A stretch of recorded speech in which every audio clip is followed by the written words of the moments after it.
All right, I'm going to do a quick thing on like impaired driving and impaired driving's clinical assessment on somebody. One of these kind of fun, fictitious case studies that I've been posting and putting on my Instagram. And I think, I'll try to make this brief and short and concise and stuff like that. So in the state of Vermont, there's a program called IDRP. It's an impaired driving program. I don't know a ton about it. I mean, I know the basic premise of it, and I know the basic, whatever. I'd have to reference something like that. But I think what happens is you lose your license for like 30 days or like 60 days, and then you can like get it back or something with the first DUI. And the second DUI becomes like a felony or something, and you lose it for like longer. And then the third one's like a lifetime suspension, and there's like a lengthy process to get that back that takes like almost like a pardon, like a presidential pardon. It takes like 5 years or 3 years or something of evidence that you're doing the right thing when it comes to impaired driving to get your license back at that point. But like when I entered in Lamoille County, there was a specific case where somebody was driving impaired, and she, I think, ended up doing something like 3 years on a negligent operation of a vehicle. So it's basically like using substances or drinking to the point, that you use your vehicle and then you harm somebody. And I think that's normally the offense that Vermont goes with. And it's, I think upwards of around 3 years is pretty typical for that. And I tend to agree with that in the right scenario. If it's the first case, I don't think anyone really needs, that type of sentencing. I don't think it does good for even the victim's family. Like it doesn't really like protect, anybody. I think the victim's family would rather see that person do something towards working with Mothers Against Drunk Driving or something than just sit in prison. And then for the person, it really doesn't help the behavior at all to be socialized or conditioned in the prison environment when they could be out working with someone like me.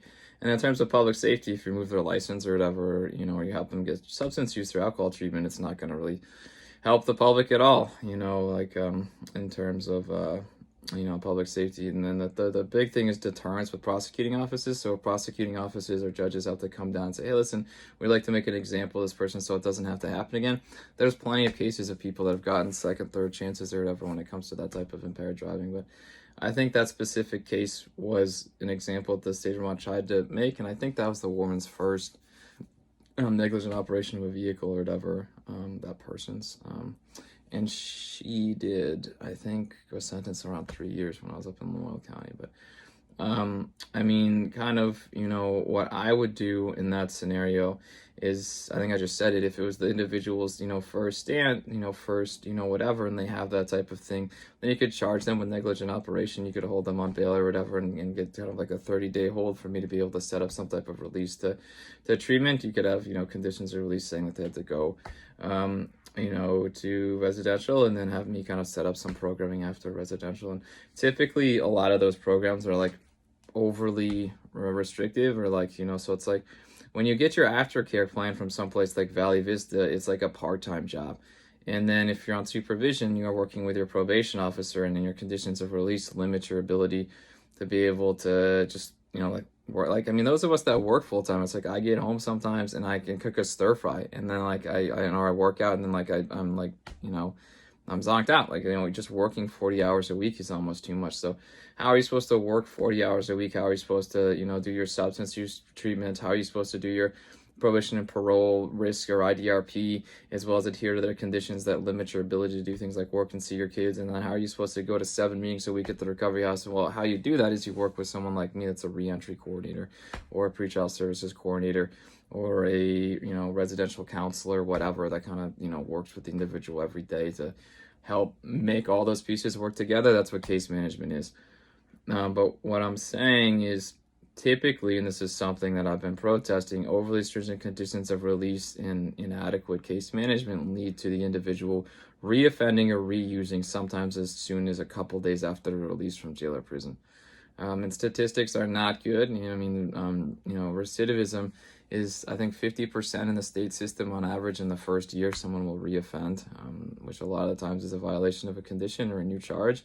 And that's normally how reoffense is tracked. It's normally not through just a criminal behavior, like is kind of defined with recidivism if you look up the actual definition of recidivism beyond how you track that statistic. And then relapse is something like 40 to 60% within a year. And opiates is something like 90% without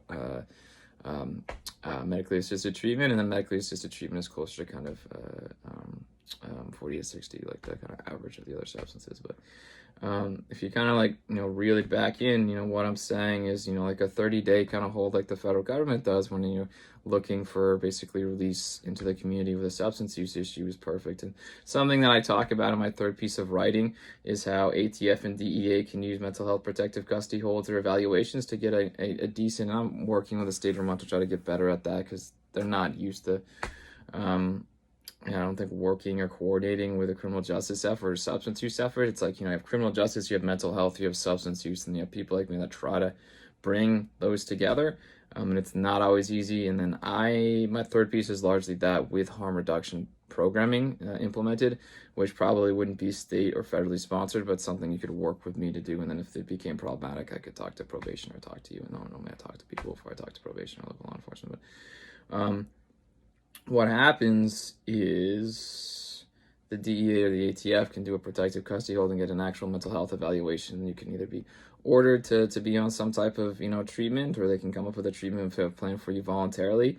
And it's a secure facility too, so it's similar to basically Valley Vista. So you could be released after your pretrial detainment, for 30 days, and then after that you could be referred to something like IOP, and someone like me hopefully could set up a substance use plan and then kind of refer you to a different service if mental health was the major issue or something you wanted addressed or something like that. But long story short, for a first negligent, it'd be cool to have that kind of like 30 days thing. And I don't normally do that, like that's, my role on the team is I don't tell judges how to adjudicate. I don't tell prosecutors kind of how to indict. I really don't tell probation officers what is and isn't a public safety risk. I say, hey, listen, like this is who the person is. This is my understanding of culture and society and systems and psychology. And, this is what I'd like to see. I think it's what's best for the client and what's best for our society and cultures, from prehistoric Greece to, 50, 60, 70 years in the future. And how I do that normally is like, a 30-day hold would be nice, or like, hey, listen, this is the person's third negligence, or the second negligent with something serious happening. I think they should do 3 years. And that's kind of the way that I do recommendations in courts. I say, it'd be nice to see the person do a year for importing 20 to 50 pounds of cannabis from Humboldt County, and it'd be nice to see them do it in a camp. I think this is an issue that needs to be addressed, and my clinical assessment, is available, to the defense or with the prosecutor, and the judge has reviewed it, and probation gave me insight, while I was writing it. And then this is my opinion, is I'd like to see them do a year, and I'd like it to be at Fort Dix, and you can see what you want to see in my assessment report. And then my treatment plan as follows would be this, and this is why I think the treatment plan is good, in like a nice little paragraph. And then hopefully, in doing that, then the prosecution can say like, yeah, I'm happy with the charge of conspiracy to distribute marijuana. And then hopefully the judge can say, yeah, I think you're about a level 17. And I think Mr. Wolf is right. The range of sentencing that we need to look at is anywhere between 6 and 18 months. And you and your attorney can talk about it, and you can talk to the assistant U.S. attorney, and then you can come back.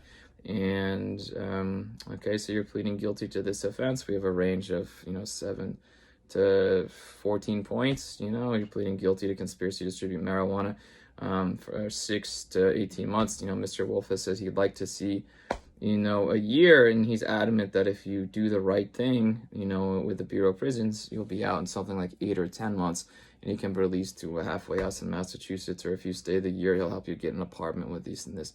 How do you feel about pleading guilty to that today? It's not my job to determine points. It's not my job to determine what people are indicted on. It's not my job to determine length of sentencing. It's just like, hey, listen, this is what's good for the individual and their rehabilitation attempts. This is what's good for the community and society over time. And I'd like to see the person do about a year.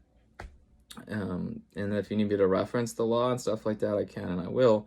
But it's normally not what I do. I take a look at the individual that committed the offense, and I look at the victim, and then I look at the society over time and systems and culture and all that, and that all plays into my decision on how much time you should or shouldn't do, and then whether or not you're willing to set up a treatment plan. Because if you're not, in some scenarios I might say, hey, just stick around these other conditions that your probation officer wants, and we just kind of have to adhere to that.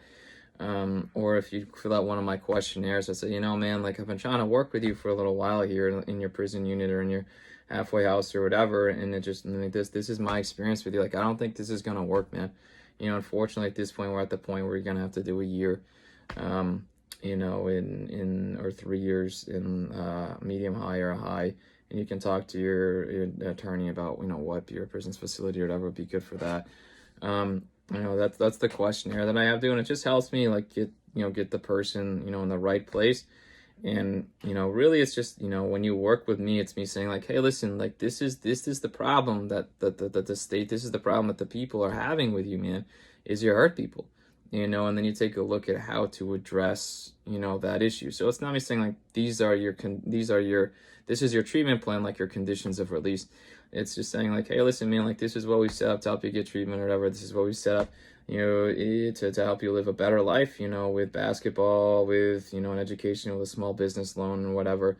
And then this is the problem that needs addressing. So over the next 3, 4, 5 years, we're just going to take a look at whether or not you think the offense was right, it was justified, whether or not you think that it's okay to sell heroin, or why not you think it's okay to grow opium, why that is, why structured government is the way it is. And then hopefully when you're done with your time with me, you'll have a decision on what you think about the offense, whether or not you think it's okay to commit that offense, whether or not you think that the sentencing range is okay, and what you can do to change it if you want to change it. Or maybe you're just like, man, like honestly, like I get why it exists, Kyle, and I'm going to do my best, but between me and you, like I'm probably going to go back to selling pot after this. And I say that's fine. That's fine. But once you start selling over 50 kilos in a year, you're going to do 3 more years. You know that? Yes, I know that. Okay, so that's fine. Once you have over 100 plants, you're going to do 5. You know that, right? Yes. It's like, fine. Then there's the door. Like I don't tell my clients what to do. I work with them to try to help them live, their best life or whatever. But that's what I would do with that type of scenario with impaired driving, is ask for a 30-day hold, and then when they're released, help them get treatment and set up a treatment plan, whatever underlying conditions of mental health and stuff like that. With harm reduction programming, like I'm okay with, you can't really do that with impaired driving because the person kind of has to maintain abstinence until they prove to the state that they can drive safely.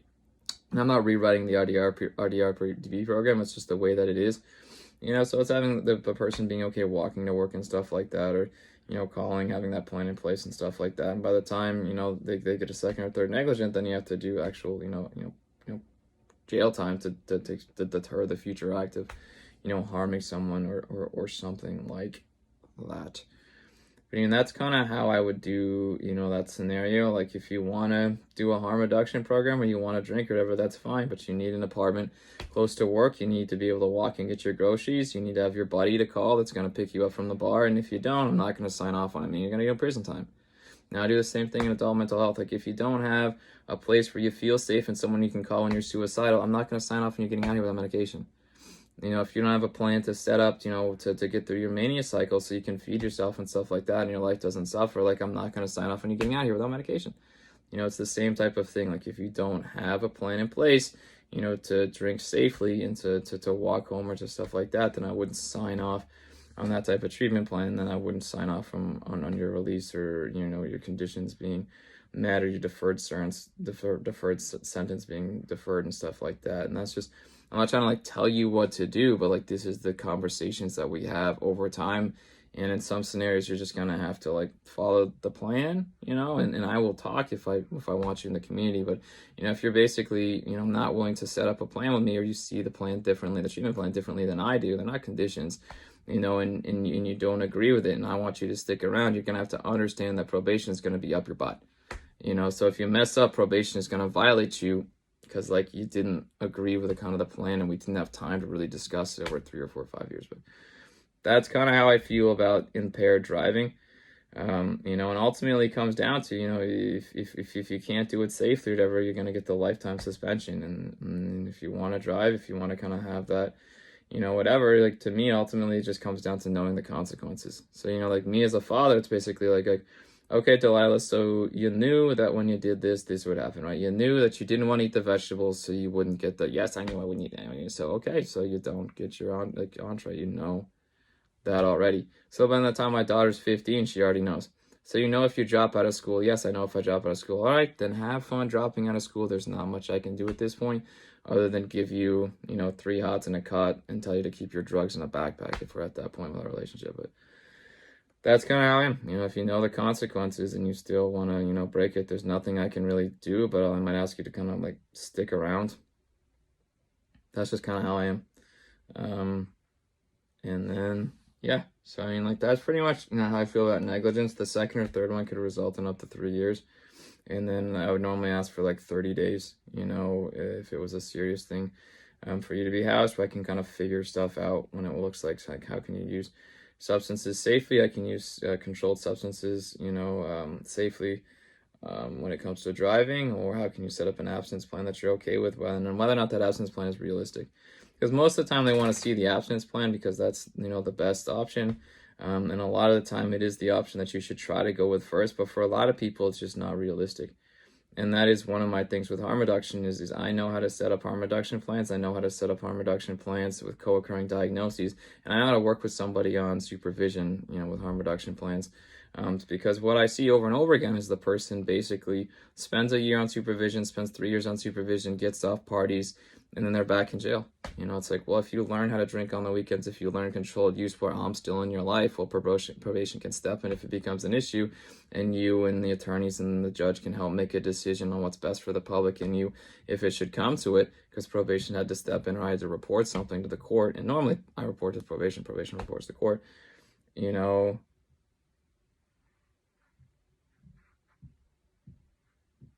Then we can help get your usage under control or still in your life. And then when you don't have us in your life, hopefully you just keep coming back. You know, like, you can't keep me out of the courtroom these days. You know, but that's kind of what I'm about. And most of my programming is in that third piece. A lot of my opinions are available on my websites. And even if you don't want to change, even if you think you're a lifer or whatever, I might ask you just to stick around rather than just be like, okay, you don't want a deferred sentence. Okay, you want to max out, you want a low max out or whatever, like, that's okay. Like, I might ask people to stick around.